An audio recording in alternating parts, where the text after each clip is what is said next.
Hello students, आप सभी को हमारे यूट्यूब चैनल में स्वागत है। और आज हम लोग क्लास 9 के जो तीसरा चैप्टर का पहला पार्ट हम लोग देख चुके हैं। और इस पार्ट में हम लोग आज देखने वाले हैं पार्ट 2 में, जो कि हमारा चल रहा था। तीसरा पार्ट का नाम है अपवाह। क्या है? अपवाह। ठीक है, इसका हम लोग पार्ट देखने वाले हैं 2। इसका पार्ट 2 हम लोग देखने वाले हैं। तो हम लोग इस वीडियो को आगे बढ़ाते हैं। तो चलिए इसे हम लोग देखते हैं। तो आज हम लोग पढ़ेंगे प्रायद्वीपीय नदियाँ। तो प्रायद्वीपीय नदियाँ कौन सी होती है और किस तरह के होते हैं, ये सारे चीज़ों का जानकारी हम लोग प्राप्त करेंगे। प्रायद्वीपीय भारत में मुख्य जल विभाजक का निर्माण पश्चिमी घाट द्वारा होता है। जो इसका जल विभाजक जो होता है ये पश्चिमी घाट द्वारा होता है, जो पश्चिमी तट के निकट उससे उत्तर से दक्षिण की ओर स्थित है। और प्रायद्वीपीय भाग की अधिकतर मुख्य नदियाँ जैसे महानदी, गोदावरी, कृष्णा तथा कावेरी पूर्वी की ओर बहती है। ये किधर बहती है? पूर्व की तरफ ये नदियाँ प्राय बहती है। तथा बंगाल की खाड़ी में ये क्या होती है? गिरती है। तो बंगाल का जो खाड़ी है, इस चीज़ को हम लोग देखेंगे मानचित्र में। तो हम लोग को ये चीज़, ये मान लीजिए हमारा भारत हो गया इधर, ठीक है। ये हमने पूरा तो नहीं लिए, ये थोड़ा, तो ये एरिया जो है ये क्या हो गया? बंगाल की खाड़ी हो गया, ठीक है।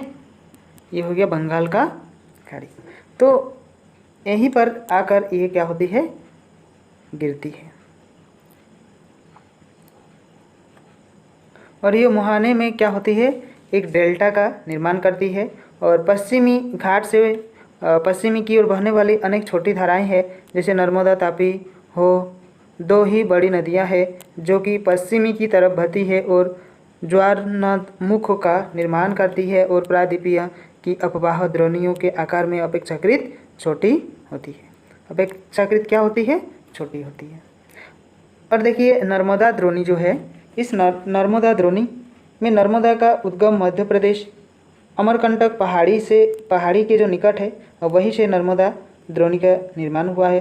यह पश्चिमी की ओर से एक भ्रंश घाटी में बहती है और समुद्र तक पहुंचने के क्रम में यह नदी बहुत से दर्शनीय स्थलों का निर्माण करती है। और जबलपुर के निकट संगमरमर के शैल के यह नदी जो कि गहरे गार्ज से बहती है, तथा जहाँ यह नदी तीव्र ढाल होती है वहाँ इस नदी क्या होती है? जो गिरती है और वहाँ धुआंधार प्रताव का निर्माण करती है। जहाँ ढाल ज़्यादा होती है वहाँ इसका प्रकार जो प्रवाह है ये बहुत ज़्यादा हम लोग को देखने को मिलता है। नर्मदा की सभी सहायक नदियाँ बहुत सी छोटी होती है और इनमें से अधिकतर समकोण का मुख्य धारा से मिलती है। और नर्मदा प्राणी मध्य प्रदेश तथा गुजरात के कुछ भागों में विस्तृत फैला हुआ है। अब देखेंगे हम लोग तापी को। तापी का उद्गम स्थान मध्य प्रदेश के बेलूथ जिले सतपुड़ा की श्रृंखलाओं में है और यह नर्मदा के समांतर एक भ्रंश घाटी में बहती है, लेकिन इनकी लंबाई बहुत कम है। जो इसकी तापी नदी है, इसका जो अगर हम लोग लंबाई देखेंगे तो ये बहुत ही कम है। इसकी द्रोणी मध्य प्रदेश, गुजरात तथा महाराष्ट्र राज्य में है। अरब सागर तथा पश्चिमी घाट के बीच का तटीय मैदान बहुत से अधिक संकीर्ण है, इसीलिए तटीय नदियों की जो लंबाई है ये बहुत कम होती है। पश्चिम की ओर बहने वाली मुख्य नदियाँ साबरमती, माही, भारतपुजा तथा पेरियार है। ये सब क्या है? पश्चिम की ओर बहती है। यह उन राज्य के नाम बताइए जहाँ इस नदी बहती है। आप लोग ये जो पश्चिम की तरफ बहती है, ये पश्चिम का मतलब हो गया इस तरह से बन गया भारत। तो पश्चिम मतलब इधर हो गया पूर्वी, तो इधर हो गया पश्चिम। तो इधर जो नदी बहता है इधर से, ठीक है, तो इधर जो नदी बहता है ये नदी हम लोग को क्या होगा? नाम आप लोग इसका बताइए, ठीक है। अब आएंगे हम लोग गोदावरी। गोदावरी द्रोणी। गोदावरी सबसे बड़ी प्रायद्वीपीय नदी है। यह महाराष्ट्र के नासिक जिले में पश्चिम घाट की ढाल से निकलती है। इसकी लंबाई लगभग 1500 किलोमीटर है। यह बहकर बंगाल की खाड़ी में गिरती है और प्रायद्वीपीय नदी में इसका अपवाह तंत्र सबसे बड़ा है। इसकी द्रोणी महाराष्ट्र के नदी द्रोणी का लगभग 50% भाग मध्य प्रदेश, ओडिशा तथा आंध्र प्रदेश में स्थित है। और गोदावरी में अनेक सहायक नदियाँ मिलती है, जैसे कि पूर्णा, वर्धा, प्राणहिता, मंजरा, बेनगंगा तथा पेनगंगा। इनमें से अंतिम तीनों सहायक नदियाँ बहुत बड़ी है और बड़े आकार के विस्तार के कारण इसे दक्षिण गंगा के नाम से हम लोग जानते हैं। जब ये बड़ी है इसीलिए इसे हम लोग दक्षिणी गंगा के नाम से जानते हैं। महानदी जो द्रोणी है, ये महानदी का उद्भव छत्तीसगढ़ की उच्च भूमि से है तथा यह ओडिशा से बहते हुए बंगाल की खाड़ी में जाकर मिलती है। यह नदी की लंबाई हम लोग देखेंगे तो कितना है, 860 किलोमीटर है। इसकी अपवाह द्रोणी महाराष्ट्र, छत्तीसगढ़, झारखंड तथा ओडिशा में है। ठीक है, अब हम लोग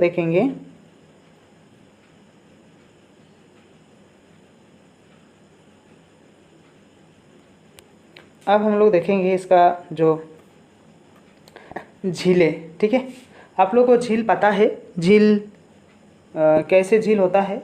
कश्मीर घाटी तथा प्रसिद्ध डल झील नाव वाले घरों तथा शिकार से तो आप परिचित ही होंगे, जो प्रत्येक बार हजारों पर्यटकों को आकर्षित करते हैं। और इसी प्रकार से अन्य झील वाले स्थानों पर भी गए होंगे तथा वहाँ के नौकायान यानी कि नौकायान जिसको कहा जाता है, नौका आप लोग देख चुके होंगे, इस तरह से बना होता है। ठीक है, इधर इस तरह से भी होता है। ठीक है, तो नौकायान, यान का मतलब होता है आना जाने करने का, नौकायान।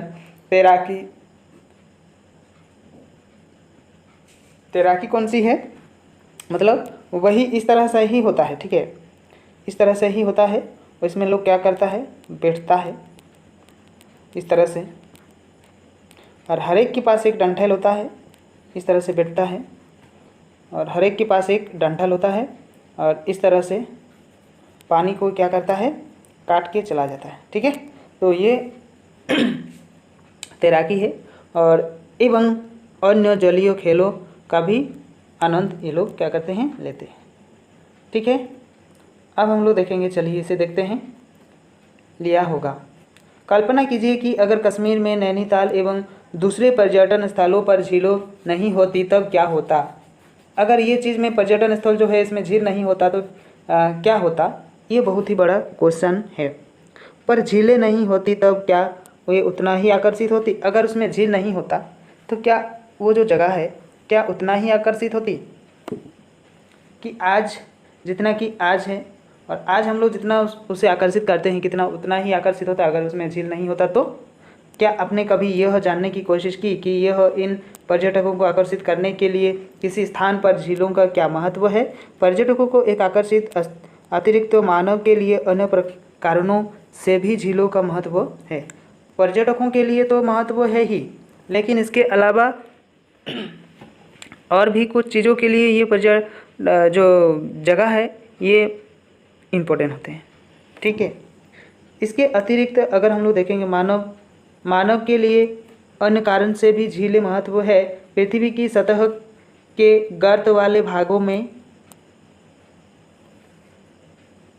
जहाँ क्या होता है, जल होता है, उसे हम लोग क्या कहते हैं, झील कहते हैं, उसे झील कहते हैं। तो आप लोग इसे अपना कॉपी में नोट कीजिए ताकि कोई बाद में दिक्कत ना हो, पढ़ने में भी आप लोग का आसानी होगा। ठीक है, अब देखने वाले हैं हम लोग भारत में बहुत सी झील हैं। क्या है, भारत में बहुत सी झीलें हैं। यह एक दूसरे से आकार तथा अन्य लक्षणों से भिन्न है। अधिकतर झीलें स्थायी होती है। अधिकतर जो झीलें हैं ये क्या है, स्थायी रूप से है, यानी कि है ही। ठीक है, यानी कि कुछ दिन के लिए नहीं, पूरा समय, पूरा वर्ष, पूरा ई के लिए ये रखा हुआ। तथा कुछ केवल वर्षा ऋतु में ही पानी होता है। और कुछ ऐसे झील भी होते हैं जो कि वर्षा का जो पानी होता है, जितना दिन वर्षा होता है उतना दिन ही ये रहता है पानी, और बाकी समय नहीं रहता है।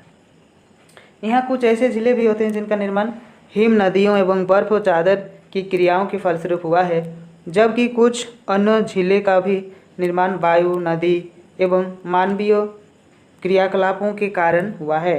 हम लोग बहुत सारा ऐसा गड्ढा खोदते हैं, बहुत सारा ऐसा ये करते हैं, तो ये मनुष्य के द्वारा बनाया गया झील होता है। ठीक है।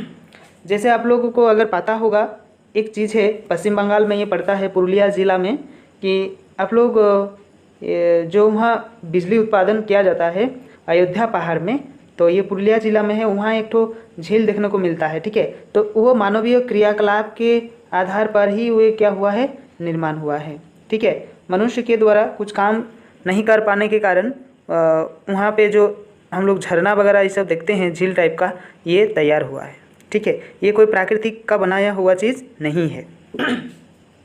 एक विसर्प नदी बाढ़ वाले क्षेत्रों में बह कटकर गोखुर झील का निर्माण करती है, और स्पीट तथा बार रोधी का तटीय क्षेत्र में लैंगूर का निर्माण करते हैं, जैसे कि चिल्का झील, पुलिकट झील तथा केरुल झील अंतर्देशीय भागों में हम लोग इसे देखते हैं। ठीक है। अब हम लोग देखेंगे ये झील वाले कभी कभी मौसमी भी होती है। जैसे उदाहरण के लिए राजस्थान के सांभर झील, ये सांभर झील जो होता है राजस्थान में है, तो वहाँ ऐसे ही वर्षा कम होती है। जब वर्षा कम होती है तो पानी कहाँ से आएगा, पानी तो नहीं आएगा। तो जब वर्षा होती है उसी समय वर्षा भर उस जगह उस झील में पानी रहता है, और बाकी समय वहाँ जो झील है वो सूख जाता है। जो एक दूसरे के लवण जल वाली झील है, और इसके जल का प्रयोग नमक के निर्माण के लिए ये लोग करते हैं। मीठे पानी की अधिकांश झीलें हिमालय क्षेत्र में है, और यह मुख्य हिमानी द्वारा बनी है, और दूसरे शब्द में ये तक बनी जब हिम नदियों ने या कोई द्रोणी गहरी बनती है, जो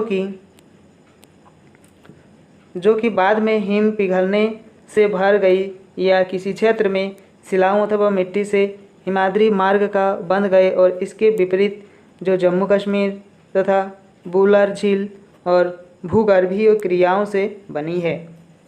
भूगर्भ मतलब भूमि में कुछ क्रिया होती है, अंश जो अचानक भी होते हैं, और इस क्रिया के बावजूद ही इस तरह का झील यहाँ बना है। यह भारत की सबसे बड़ी मीठे पानी वाली प्राकृतिक झील है। क्या है? प्राकृतिक झील है।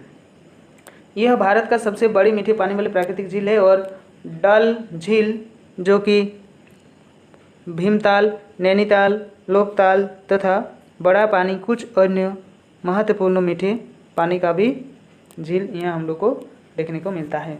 इसके अतिरिक्त जल विद्युत उत्पादन के लिए नदियों पर बांध बनाने से भी झील का निर्माण होता है, जैसे कि गुरु गोबिंद सागर, भांगड़ा नंगल परियोजना। इस तरह से कुछ वहाँ बनता है। अब देखिए, झीलें मानव के लिए अत्यधिक लाभदायक होती है, और एक झील नदी के बहाव को सुचारू बनाने में सहायक होती है। और प्रत्येक वर्षा के समय यह बाढ़ को रोकती है। जब वर्षा होती है तो बाढ़ आने की जब संभावना होती है तो उसको क्या कर देती है? रोक देती है, उसे रोकती है बाढ़ को। तथा सूखे मौसम में यह पानी की बहाव को संतुलित करने में सहायक करती है। झीलों का निर्माण जल विद्युत उत्पादन करने में भी किया जा सकता है। यह आसपास के क्षेत्र में जलवायु को सामान्य बनाती है और संतुलित जो जल संतुलित परियोजना को संतुलित रखती है। जैसे झीलें की प्राकृतिक संतुलनता, सुंदरता और पर्यटन को बढ़ाते हैं। जब वहाँ हम लोग झील का निर्माण करते हैं या झील प्राकृतिक रूप से होती है, उसमें हम लोग कुछ कार्य कर देते हैं तो उस जगह को क्या हो जाता है, एक अलग ही पावर वैल्यू उसका बढ़ जाता है, सुंदरता जो है ये बढ़ जाता है, तथा इससे हमें मनोरंजन प्रदान करती है। और ये जो बन गया इसमें हम लोग को क्या करता है, मनोरंजन भी करता रहता है। अब हम लोग देखेंगे नदियों का अर्थव्यवस्था में महत्व। नदियों में अर्थव्यवस्था में महत्व क्या है, इसे हम लोग जानेंगे। संपूर्ण मानव इतिहास में नदियों का अत्यधिक महत्व रहा है। नदियों का जल मूल प्राकृतिक संसाधन तथा प्राकृतिक संसाधन तथा इसमें क्या होता है, कार्य होता रहता है। अब हम लोग देखेंगे नदी प्रदूषण। नदी प्रदूषण क्या होता है, ये हम लोग को अच्छे से पता है कि नदी प्रदूषण किस तरह से होता है। हम लोग इसे क्लास 6, 7, 8, 9 में भी जो हम लोग को किताब है इसमें हम लोग पढ़ेंगे, लेकिन 8 तक के किताब में ये चीज़ हम लोग थोड़ा बहुत जानकारी प्राप्त किए हैं। ठीक है। नदी जल की घरेलू, औद्योगिक तथा कृषि में बढ़ती मांग के कारण इसकी गुणवत्ता प्रभावित हुई है। इसके परिणाम स्वरूप नदियों से अधिक जल की निकासी होती है। परिणाम स्वरूप नदियों में अधिक जल की निकासी होती है तथा इनका आयतन घटता जाता है। जब ज़्यादा पानी हम लोग निकास करेंगे तो उसका आयतन क्या होगा, घटेगा। दूसरी ओर उद्योगों में केवल जल की गुणवत्ता को ही नहीं बल्कि उसे नदी के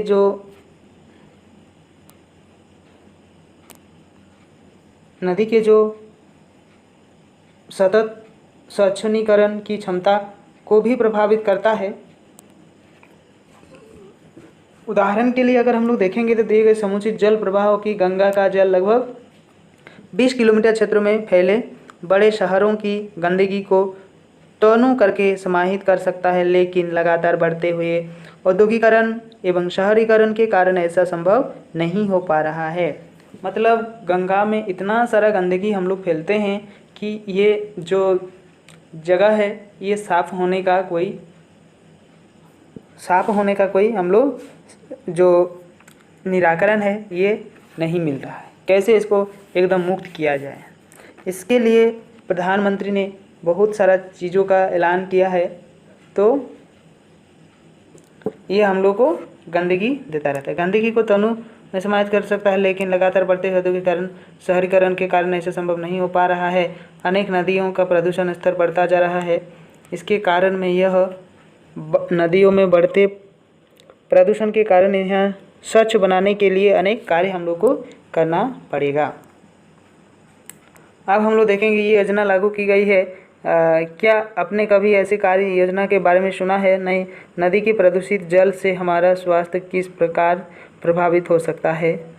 जब हम लोग ये गंदगी पानी को खाएंगे तो क्या होगा, ये पानी में हम लोग का बहुत दिक्कत करेगा। ठीक है। तो जब इतना दिक्कत करेगा तो ये पानी को हम लोग क्यों खाएंगे? इसे हम लोगों को खाने से बचना है। तो आज के लिए आप लोग के इतना ही छोटा मोटा एक वीडियो था। और जियोग्राफी का चैप्टर 3 का पार्ट 2 है। और जो नए स्टूडेंट हैं वो लोग इस चैनल को सब्सक्राइब करें ताकि आने वाले जितने सारे वीडियो अपलोड होगा उसका नोटिफिकेशन आप लोगों को मिलता रहेगा। तो सभी को बहुत बहुत धन्यवाद।